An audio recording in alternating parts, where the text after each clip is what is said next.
ನಮ್ಮ ಅಮ್ಮಂದು ಒಂದು ಆಸೆ ಇದು. 40 ವರ್ಷಗಳಿಂದ ಒಂದ್ಸಲ ನಾನು ಉಡುಪಿ ಕೃಷ್ಣನ್ ಟೆಂಪಲ್ ನೋಡಬೇಕು ಅಂತ. ಅದು ಇವತ್ತು ಈ ವಿಶೇಷ ದಿವಸ ಆಗೋದು ನನಗೆ ತುಂಬ ಭಾಳ ಖುಷಿಯಾಗಿದೆ. ಎಲ್ಲ ಕೃಷ್ಣನ್ ಸ್ಕ್ರೀನ್ ಪ್ಲೇ ಅಂತೀನಿ ನಾನು.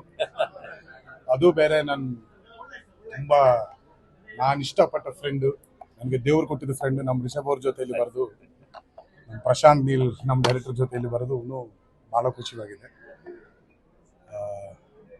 ಎಲ್ಲ ಅರೇಂಜ್ ಮಾಡಿದ್ದಕ್ಕೆ ಎಲ್ಲರಿಗೆ ನಾನು ಥ್ಯಾಂಕ್ಸ್ ಹೇಳ್ತೇನೆ. ಹೌದು, ನಮ್ಮಮ್ಮ ಇಂದ ರೀಜನ್, ಈ ರೀಜನ್ಗೆ ಕುಂದಾಪುರ ಎಲ್ಲ ಹುಟ್ಟಿದೆ ಅಲ್ಲಿ, ಬಟ್ ಅವ್ರ ಆನ್ಸೆಸ್ಟರ್ಸ್ ಎಲ್ಲರೂ ಕುಂದಾಪುರದವರು. ಮನಃಶಾಂತಿವಾಗಿದೆ. ಸರ್ವೇ ಜನ ಸುಖಿನೋ ಭವಂತು, ಅದೇ ಬೇಡ್ಕೊಂಡಿದ್ದೆ ನಾನು.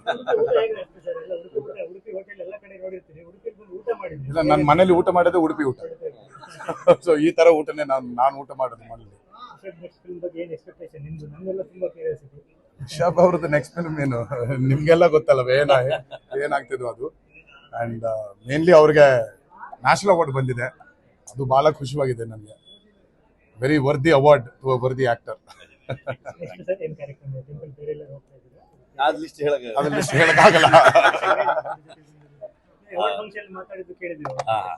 ಸೊ ಯಾವತ್ತೂ ಒಂದು ಅಣ್ಣ ತಮ್ಮಂದ್ರದ್ದು ಒಂದು ಕನೆಕ್ಷನ್ ತರ ಫೀಲ್ ಆಗೋದು. ಅವರು ನಮ್ಮ ಊರವ್ರು ಅನ್ನೋ ಒಂದು ಫೀಲಿಂಗ್, ಯಾವತ್ತು ಅವರು ಆಂಧ್ರದವ್ರು ಅನ್ನೋ ಫೀಲೇ ಇರಲಿಲ್ಲ ನನಗೆ. ಸೊ ಭಾಳ ಟೈಮ್ ಆದಮೇಲೆ ಮೀಟ್ ಮಾಡೋಂಥ ಒಂದು ಅವಕಾಶ ಸಿಕ್ತು. ರೀಸೆಂಟ್ಲಿ ನನಗೆ ಹಿಂಗೆ ಬರಬೇಕು ಅಂತ ಹೇಳಿದ್ರು ಅವರು. ಸೊ ಭಾಳ ಖುಷಿ ಆಯಿತು. ನಾನು ಈ ಕಡೆನೇ ಇದ್ದೆ, ನನಗೂ ಮೊನ್ನೆ ಬರಬೇಕಾಗಿತ್ತು, ನಾನು ಅಷ್ಟಮಿಗೆ ಬರೋಕ್ಕಾಗಲಿಲ್ಲ. ಸೊ ಒಟ್ಟಿಗೆ ಒಂದು ದೇವರ ದರ್ಶನ ಒಂದು ಮಾಡೋಂಥ ಒಂದು ಅವಕಾಶ. ಇವ್ರ ಜೊತೆಗೆ ನಾನು ಇಲ್ಲಿ ಬರ್ತೀನಿ ಅಂತ ಅಂದ್ಕೊಂಡಿರಲಿಲ್ಲ. ಸೊ ತುಂಬ ಖುಷಿ ಆಯಿತು. ಪ್ರಸಾದ ಎಲ್ಲ ಊಟ ಮಾಡ್ಕೊಂಡು ಹೊರಟ್ವಿ. ನೋಡೋಣ, ಅದೆಲ್ಲ ಲಿಸ್ಟ್ ಹೇಳಬಾರ್ದು. ಗುಟ್ಟಾಗಿರ್ಲಿ ಅಂತ.